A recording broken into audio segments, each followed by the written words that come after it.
Hello, comic book junkies. It's the Frog Queen here, and today I have the pleasure of interviewing Rich Tommaso. Rich's new series, Spy Seal, comes out tomorrow on Image Comics. And if you haven't already, please go back and check out my review of Spy Seal number 1. The link will be in the description below. How are you doing today? Good. I had to. I'm visiting some friends in Athens tomorrow, so I had to change a couple of tires on our car today. So there wasn't In much. Athens, Yeah. Georgia? It's Georgia, which is about an hour and a half drive from Atlanta. So I was like, I should make sure that these tires don't blow up. I've actually spent a lot of time in Atlanta. I like Atlanta a lot. Cool. Yeah, I've been here for about 17 years, except for the 2 years that I was in Vermont. Okay. I just remember everything being so much bigger because even Canadian cities, things are still quite small. If you can imagine, buildings wise and everything. Even Toronto. I had a friend visit from Montreal once, and he was like, "Oh, the buildings are different colors," and I thought he was like exaggerating. He's like, "Oh, there's a brown building, there's a yellow house over there, and a blue." And when I was in Vermont, we made a trip. I was working on a book with James Sturm, who just started the study. College for the what the hell's the name of that school? The cartoon studies or whatever. The CCS school up in Vermont, and we checked up to Montreal to visit Drummond Quarterly. And yeah, I was like, no shit, all the fucking buildings are gray. I was like, oh my god, he wasn't exaggerating. Everything is gray.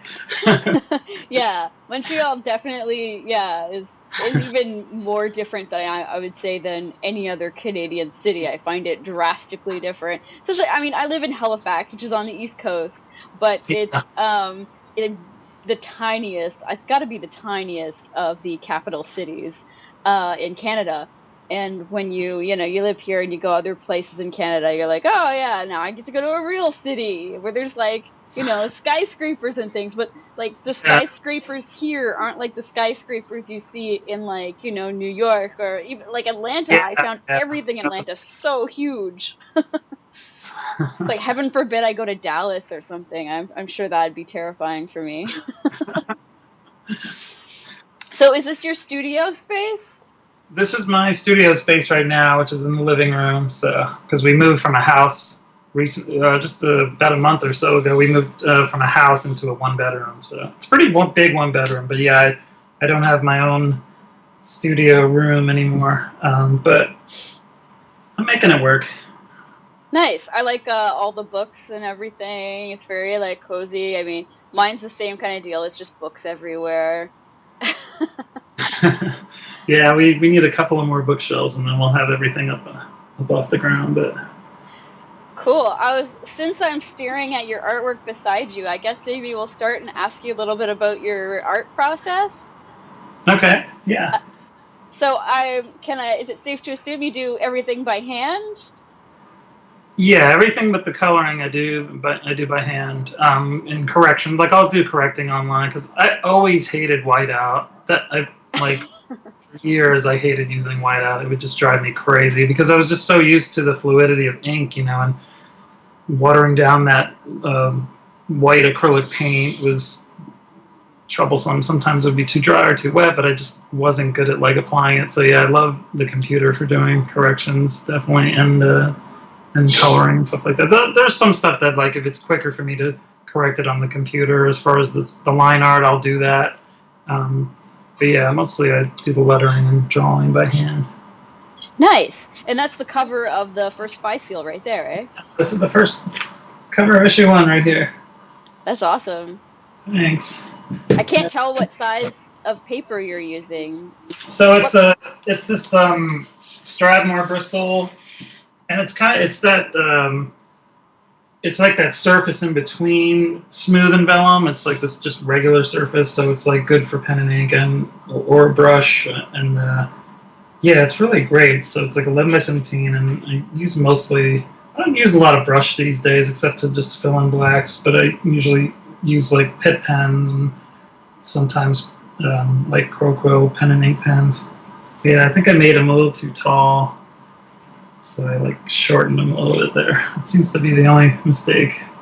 But yeah, so I'll pencil this stuff. So I do all my penciling. I was always a very nervous inker, and it's because I used to draw and ink on the same page. And so now, Yeah, me too.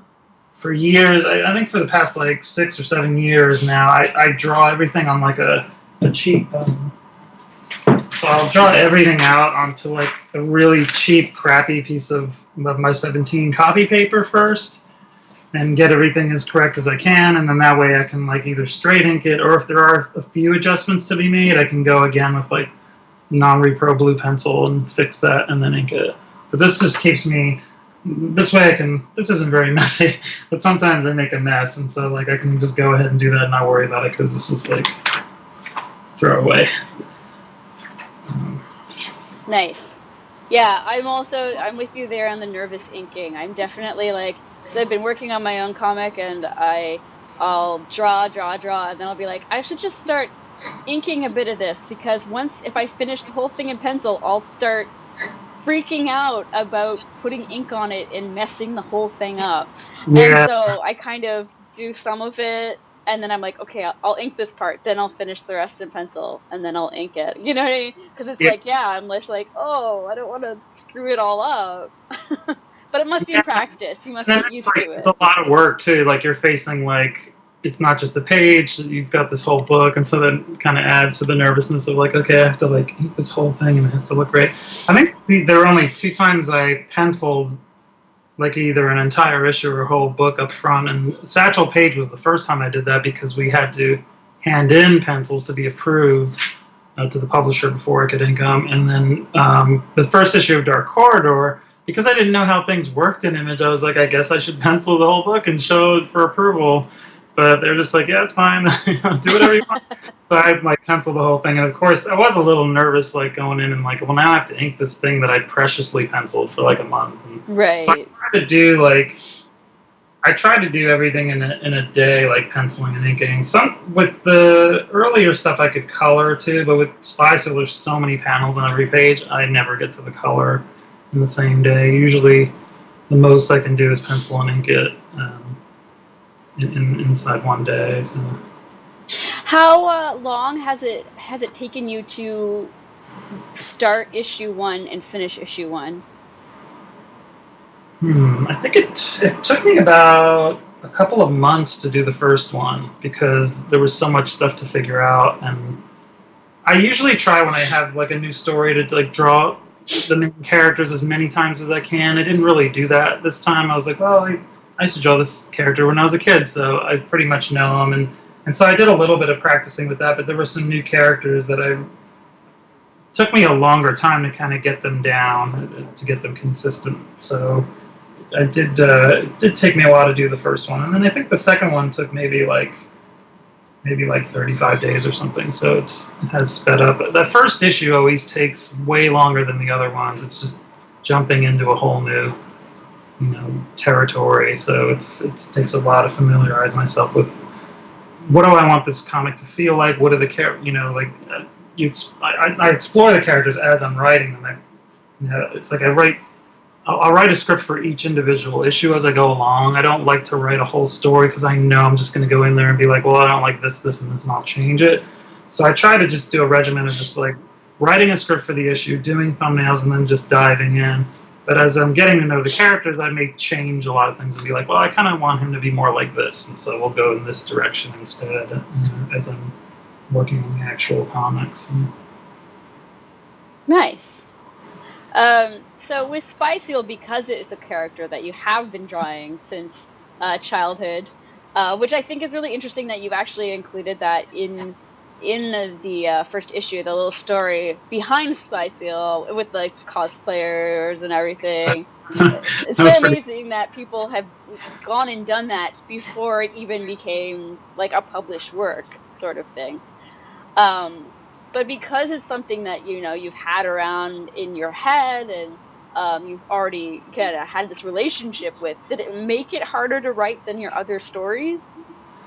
It did, because when I finally thought about writing it, I was like, well, who should this be for? Am I writing this for an adult audience? And then I was rereading a lot of Tintin stuff, which is, heavily influenced this series, and I thought, you know what, what I want to write is something that almost anybody can pick up and read, and even if you're an adult, there'll be things in there that can engage you. So that was the trick. It was like, well, I kind of want to, and I think because it was something I did as a kid, I was like, well, why change the nature of it? Like, why change the spirit of it? Does it need to have sex, violence, and that kind of stuff? And it doesn't really need that. And so that was a challenge of like, okay, I want to write something that is challenging, satisfying to myself as an adult cartoonist, but that's something young readers can read, and maybe even adults can read without feeling like, oh, this is too simplistic or it's boring. So yeah, that was a challenge. I think I wrote like 4 different stories before I really hit on the right one that spoke to me and that was interesting to me to do. So. Cool. Do you have the first story arc completely mapped out? Yes, I do. Yeah, I have like the ending and everything kind of figured out. I remember, I think when I finished up the first or second issue, I kind of saw the ending. I thought, oh, that would be a really good ending. And a lot of I don't want to give too much away, but of course not. Yeah. It takes a while to find that cord and steel phoenix, and then cord and steel. Not only the cord and steel phoenix, but these other art objects that they're finding that they think that are phoenix shaped, that they think might have something to do with the words of this dying spy. Turn out to be. I mean, it's like filled with MacGuffins. MacGuffin is a Hitchcock thing where it's like the story. It's always like an object where the story really isn't about that. That's just kind of to throw you off. And there's like a ton of them in this because you just keep finding these different phoenixes and cracking them up. Yeah. What does this mean? What does this have to do with this case? MacGuffins are my favorite. Yeah, I just thought it'd be fun to have a whole bunch of them.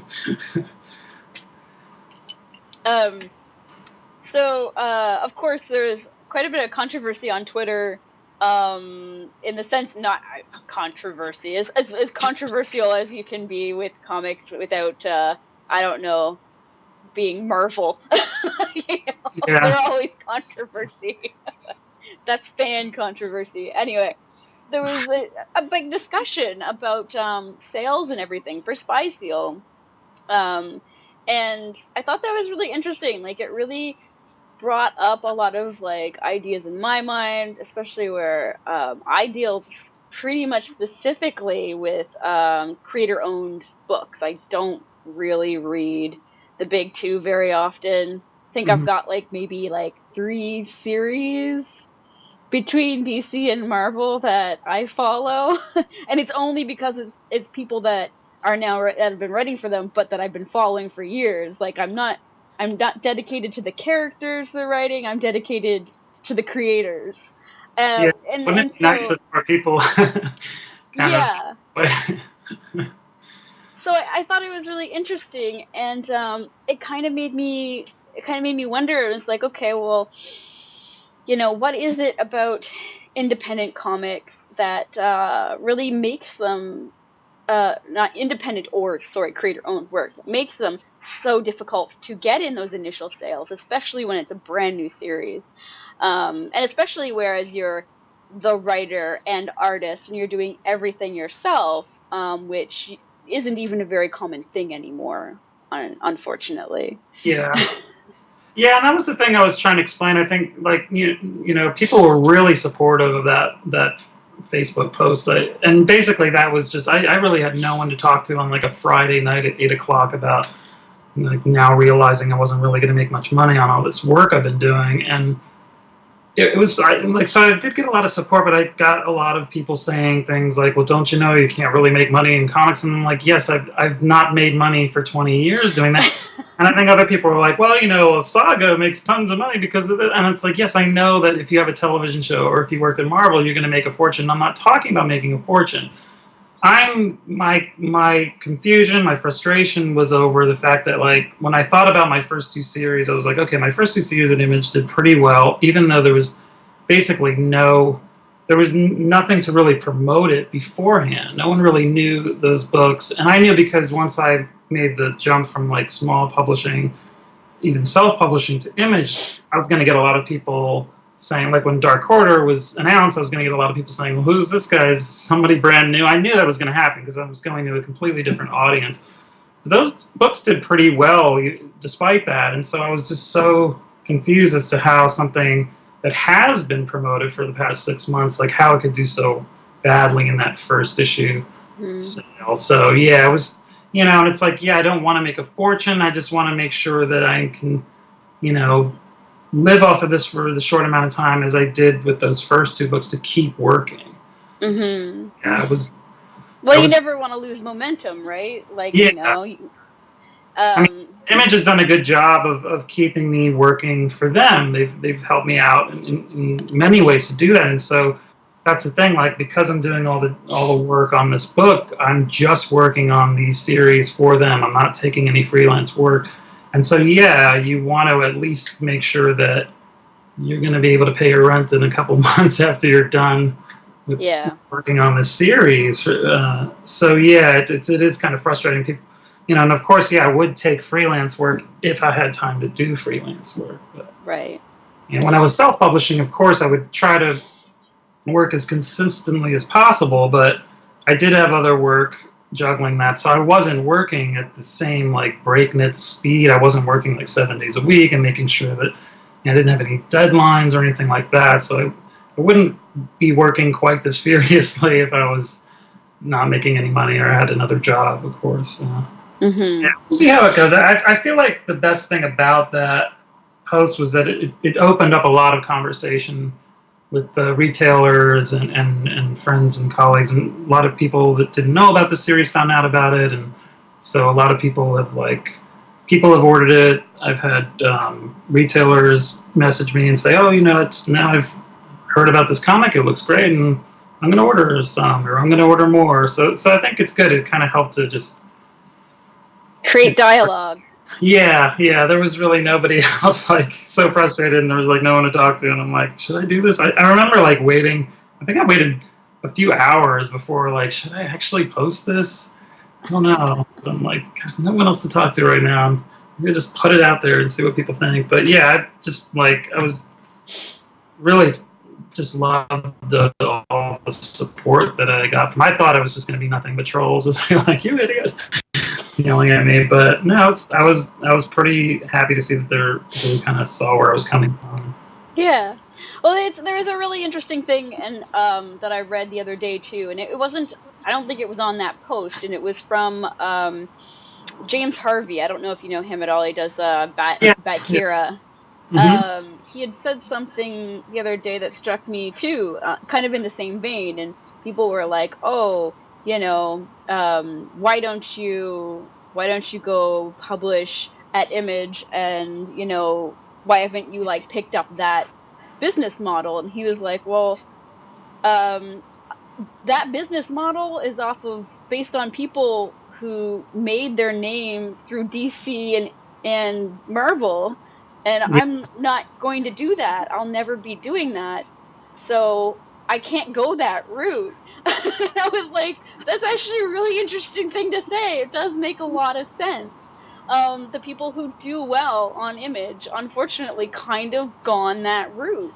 And I've noticed that. Yeah, I remember when I first started there, I went to this Comic Cron website that has all these, everyone's numbers posted, and you can look back to the 90s, and I was looking at numbers and to see well, what sells over there and how does something do well. And I think at the time the top 12 creators were people who worked for Marvel or DC, and so I was like, oh, okay, I see that. But yeah, and then there are others that are able to just their numbers are good enough so that they can continue working and maybe take a little bit of freelance work to just kind of get them along. The way I'm doing it is crazy, because people will say oh, you should hire a colorist or a letterer, and it's well, I don't want anyone to work for free, and it's I can't afford to pay someone to do those other jobs. Mm-hmm. But I'm used to juggling jobs, so I thought I could totally just concentrate on these books, and if I can get by until I do the next book, then I'm good with that until maybe my sales will go up and we'll get better and better over the years. But yeah, so I was just satisfied with being okay, I'm out of money, do the next thing, and go on the next, because the profits would at least pay for the next 6 months of working on the next project. And so I just thought, well, as long as that's making like I'm doing fairly well, I can continue to just keep doing books, Yeah. So. Yeah, for sure. Are you going to be selling any original art? Any of the original pieces from Spy Seal, and can people purchase it online currently? Yeah, I don't. I need to put some stuff on my Etsy. I don't have them online right now for sale, but I have put out the word here and there on Facebook and Twitter to people that I have pages for sale. I've sold a few so far from issue 1. Oh, But okay, cool. at some point, I need to do a nice post on Etsy and get them all up on there so people can go and visit Cataloged. that. Yeah, nice little catalog. Nice. So, there's another question I was going to ask you related to Spy Seal. Was how did you come up with the other characters, since you had Spy Seal himself already? How did you come up with, Miss Bunny, for instance, and the lovely bird roommate, who I love the little kind of slight jealous dynamic between Spy Seal and his roommate. Thanks. Yeah, that I kind of pulled from. I pulled that from Vertigo. I always like there's a Jimmy Stewart's character, and he has this friend, and she's actually like a fashion designer, and there's like this little jealousy thing where they're friends, but she kind of likes him more. She likes him more than that, and I thought like, oh, I kind of like that. I want to do something like that. But yeah, I think I have a knack for drawing like animal cartoon characters, because a lot of these characters like I just came up with on the spot. Like I'd be like, okay, I need his friend character Sylvie, and so just sit down and draw, and boom, out came a bird. So yeah, a lot of them just kind of came to me pretty quickly in their design. So are there any other sort of anthropomorphic books that kind of inspired you at all when you were writing this?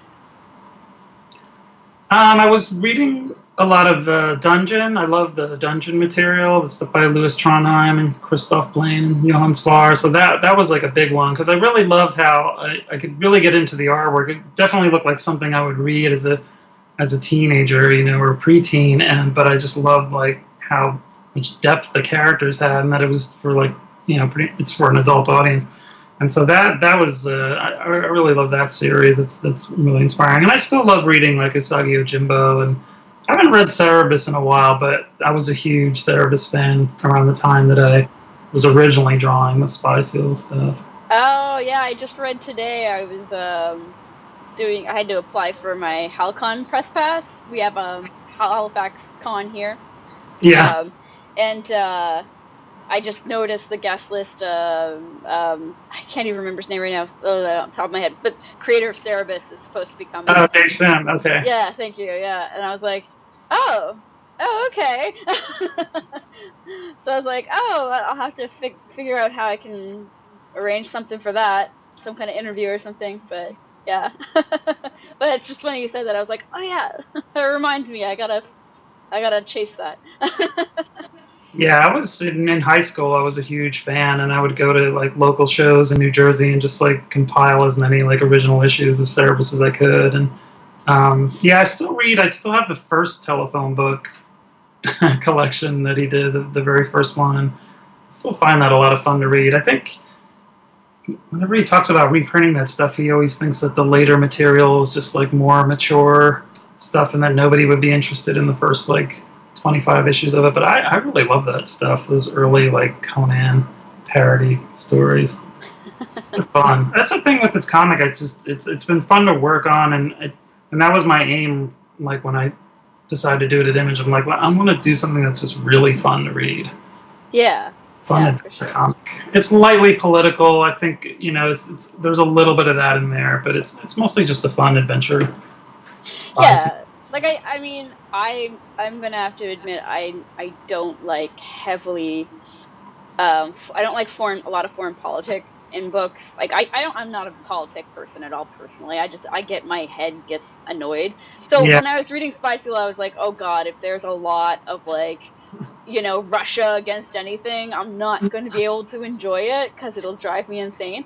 But it was an uncomplicated look at that kind of politics and dynamic, that I was just like, okay, I can deal with this, because it's like Yeah. that's not the center of the story. So I was like, yeah, I can read this.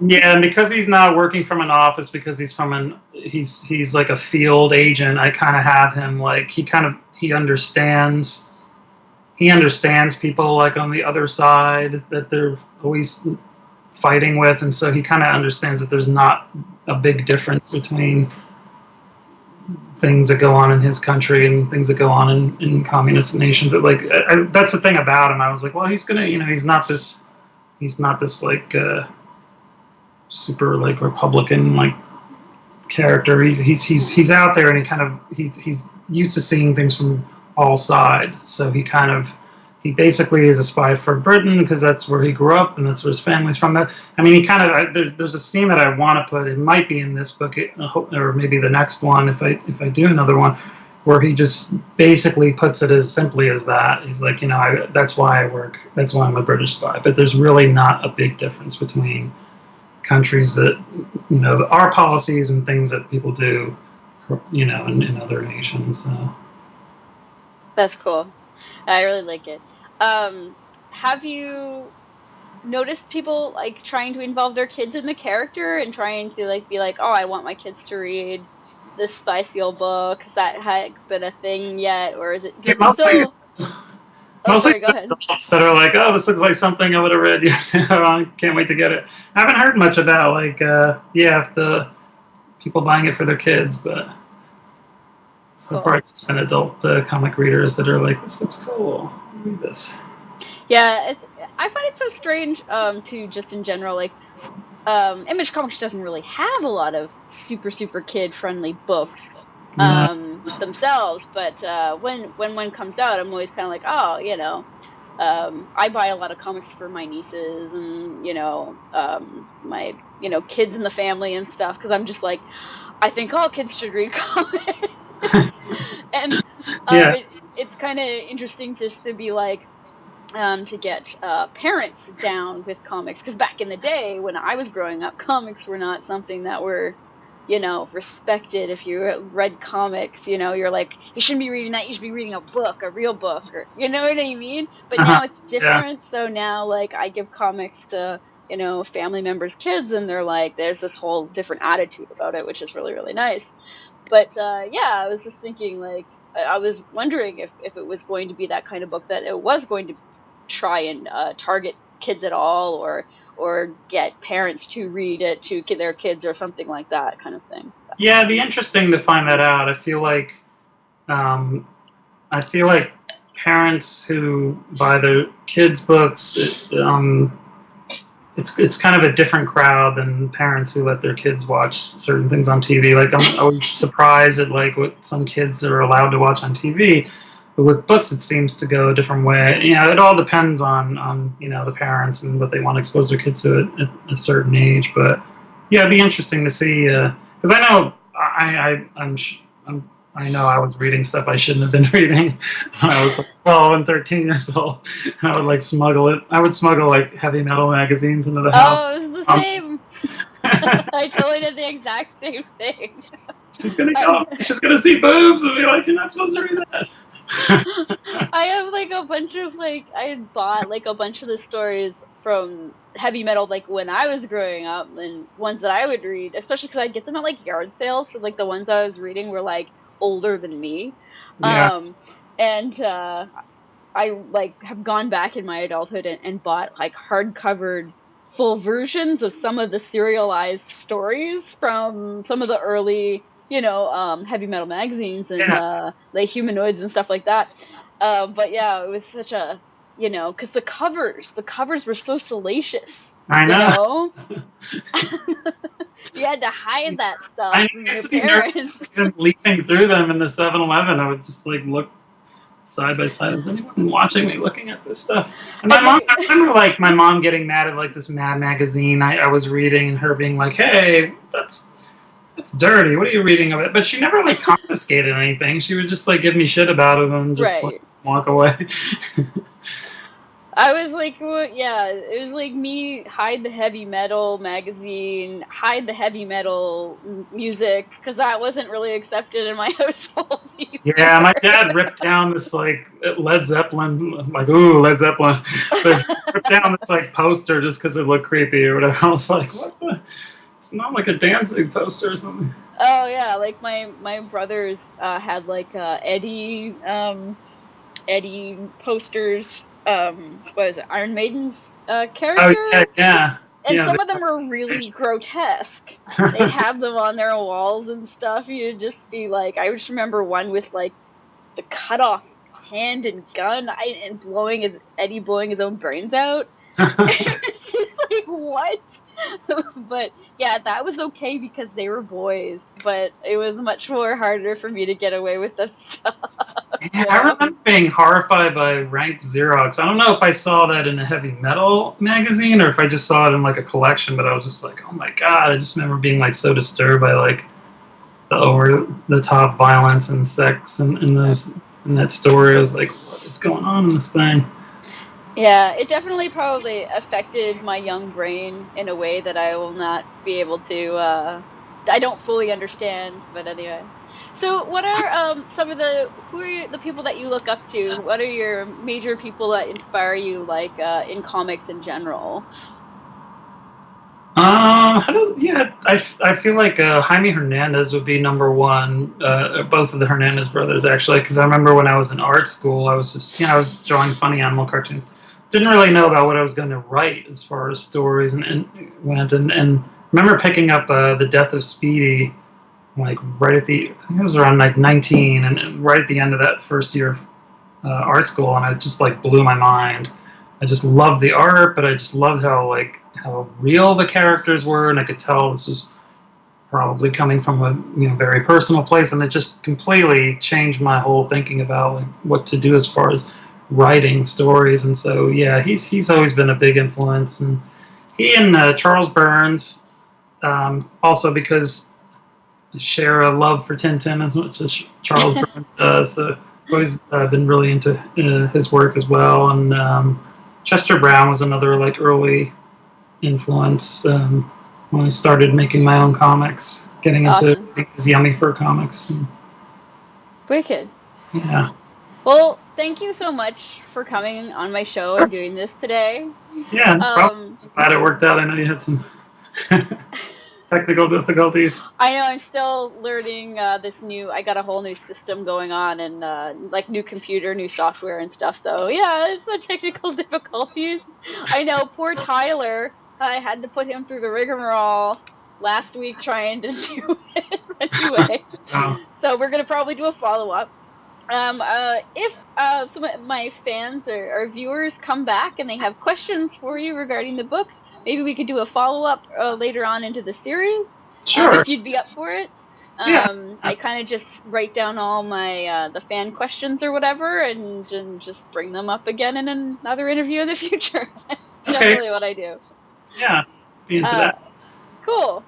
All right. And before I go, do you have a web address or something where people can go, a blog or anything like that, and check up on what you're currently doing? Anything of that sort, or social media?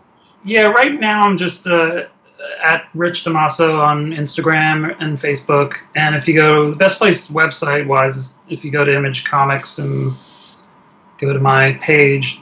There's a bunch of nice stuff that I've been publishing the past 2 years on there. So awesome. To go. And yeah, Spy Seal, it comes out August 16th. So yeah. August 16th. That's for issue 2, right? No, issue 1 comes out next week, finally. Oh, that's right. Sorry, I read the advanced copy. Yeah, I read the advanced copy from Image, so I was like, what? Oh, yeah, right. Amy. Okay. Next week, people. Next week. Okay. All right. Well, thank you so much, and I hope you enjoy the rest of your day. Yeah, you too. Thanks for having me on. All right. Bye. Bye.